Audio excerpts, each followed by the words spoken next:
4 weeks after her daughter tragically died, this mom opened the sealed letters she'd left behind. When a mother sees her newborn baby for the first time, never before will she have felt a love so pure and unconditional. It then stands to reason that when such love is cruelly and unexpectedly taken away, never before will she have experienced such immense pain. When it happened to this mom, she needed some comfort from the grief. She found it in the letters her daughter left behind. On April 10, 2000, Cindy Mathis Rader learned what it was like to truly love and be loved. That was the day she gave birth to her first child, Macy Mathis. By her own admission, Rader had made mistakes, that much is true. But nonetheless, Mathis had the heart to forgive and loved her mom unconditionally. Mom and daughter enjoyed an incredibly close relationship. The two of them from Tifton, Georgia, would share heartfelt messages on Facebook, publicly expressing what they meant to each other. They were more than mom and daughter. They were, as they so often confessed, each other's best friend. Indeed, Rader described her daughter as a second mom in the household, so she would often help out around the house and even had a hand in raising Rader's 3 younger sons. Indeed, one Mother's Day, Mathis encouraged her brothers to write notes to their mom expressing what they loved about her. Perhaps it was because of Rader's difficult childhood that Mathis felt the need to reinforce how proud she was of her mom. Rader's formative years included time spent in foster care and a period living on the streets. By her own admission to Today Parents, the mom had faced a lot of challenges in life. When she was as young as 12, Mathis wrote a poem about Rader for school. In the last line she wrote, "I'm proud to call her my mom." What's more, it wouldn't be the last time the teenager wrote messages for Rader. For her birthday one year, Mathis wrote a series of letters to her mom, only to be opened when instructed.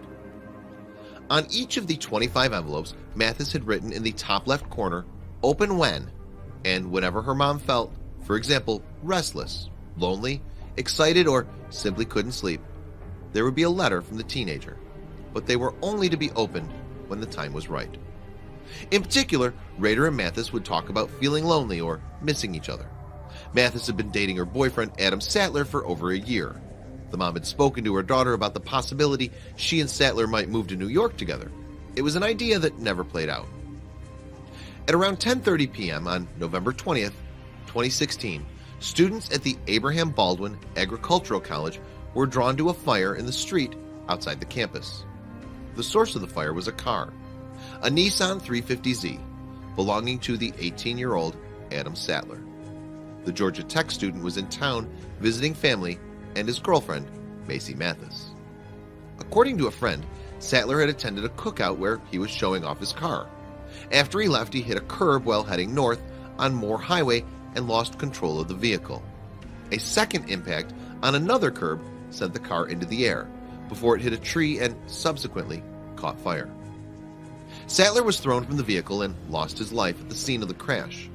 Traveling with him that night was Mathis, who was in the passenger seat. Though alive when first responders arrived, the 16-year-old was in critical condition and was airlifted to the hospital in Macon. Though the young couple had talked about moving in together, it looks like they'd had even bigger plans. Sattler and Mathis seemingly had talked about marriage and the possibility of spending the rest of their lives together. In a way, they did, when Mathis succumbed to her injuries on November 25th, 2016. "I did feel lonely when she left me," Rader told Today Parents, nearly 3 months after the crash.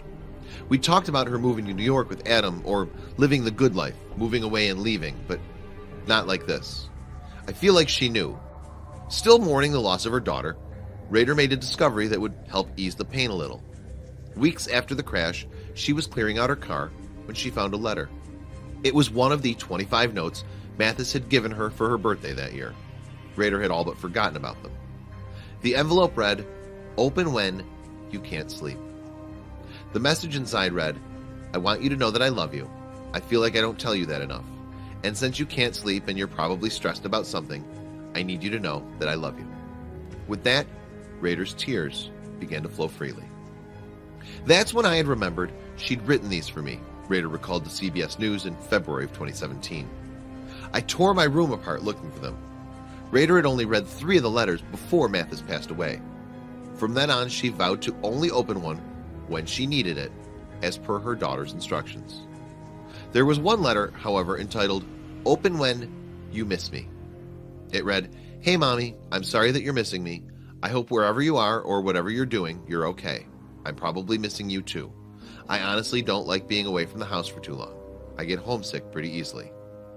The note continued, "When I was little and lived with Dad, I would look forward to being with you. I think some of it was because you always had good food at your house, but most of it was because I just missed you so much. I will always and forever love you, Mommy. Thank you for everything you've done for me." Mathis had dreamed of traveling the world.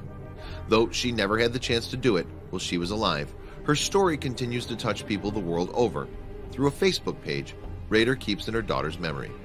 Whenever Mom opens another letter, it gets posted here. Raider is grateful to have letters since the heartbreaking crash that stole her daughter away. She told Today parents, "I'm very thankful for them because I don't have closure. They give me a little bit of closure to know how much she knew I loved her. They keep her alive."